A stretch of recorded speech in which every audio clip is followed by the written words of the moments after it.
kita masih belajar tema 3, yaitu tentang makanan sehat. Di pertemuan sebelumnya, kalian sudah mengetahui apa saja yang termasuk makanan sehat, yaitu ada buah-buahan, sayuran, daging, dan juga susu. Nah, susu bisa dihasilkan oleh sapi, kambing, kemudian kerbau.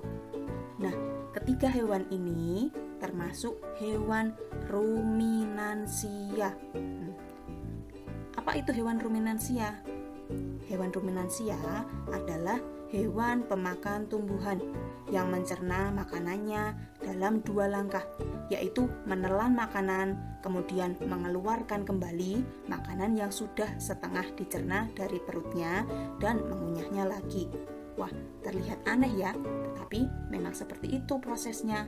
Nah, apa saja hewan yang termasuk hewan ruminansia? Contoh hewan ruminansia yaitu sapi, kerbau, rusa, domba, kambing, kijang, dan sebagainya.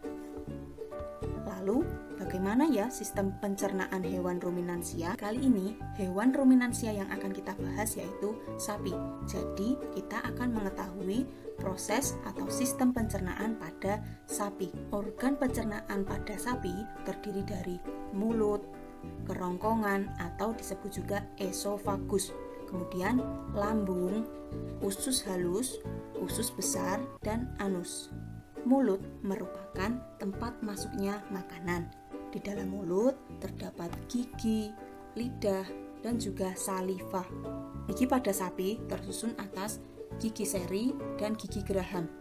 Gigi seri fungsinya adalah untuk memotong makanan, sementara gigi geraham berfungsi untuk mengunyah makanan. Kemudian ada juga lidah. Lidah fungsinya adalah untuk mengaduk rumput atau makanan dan juga mendorong makanan yang sudah dikunyah menuju lambung. Selanjutnya ada saliva. Saliva disebut juga air liur atau air ludah. Setelah makanan dikunyah dalam mulut, maka akan masuk menuju lambung melalui kerongkongan atau esofagus. Kemudian masuk menuju lambung. Lambung sapi berbeda dengan lambung manusia, ukurannya jauh lebih besar. Lambung merupakan organ yang sangat penting bagi sapi. Terdapat 4 bagian lambung dengan fungsi masing-masing. Setelah makanan dikunyah di mulut, maka akan ditampung sementara di rumen. Di sini terjadi pencernaan dengan bantuan bakteri.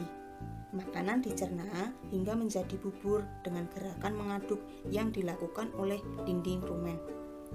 Kemudian, siklus makanan akan berlanjut menuju ke retikulum. Pada retikulum inilah makanan dibentuk menjadi gumpalan yang masih kasar atau disebut dengan bolus.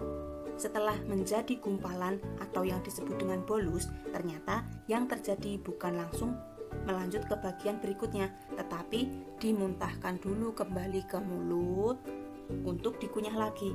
Setelah terjadi proses pengunyahan yang kedua kalinya itu, maka makanan akan melanjut ke retikulum kembali. Di retikulum terjadi fermentasi dengan bantuan bakteri anaerob dan protozoa. Di dalam retikulum terjadi penyerapan sari-sari makanan dan penyaringan benda-benda asing.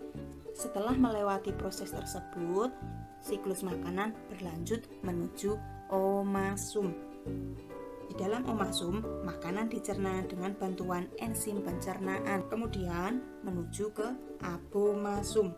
Perut bagian inilah yang sebenarnya disebut dengan lambung. Di sini, makanan dicerna dengan bantuan enzim pencernaan, yaitu enzim pepsin yang dihasilkan oleh abomasum. Setelah itu, menuju ke usus halus. Di dalam usus halus terjadi penyerapan sari-sari makanan. Sari-sari makanan yang dihasilkan diedarkan ke seluruh tubuh dan diubah menjadi energi. Sementara sisa ampasnya kemudian dikeluarkan melalui anus.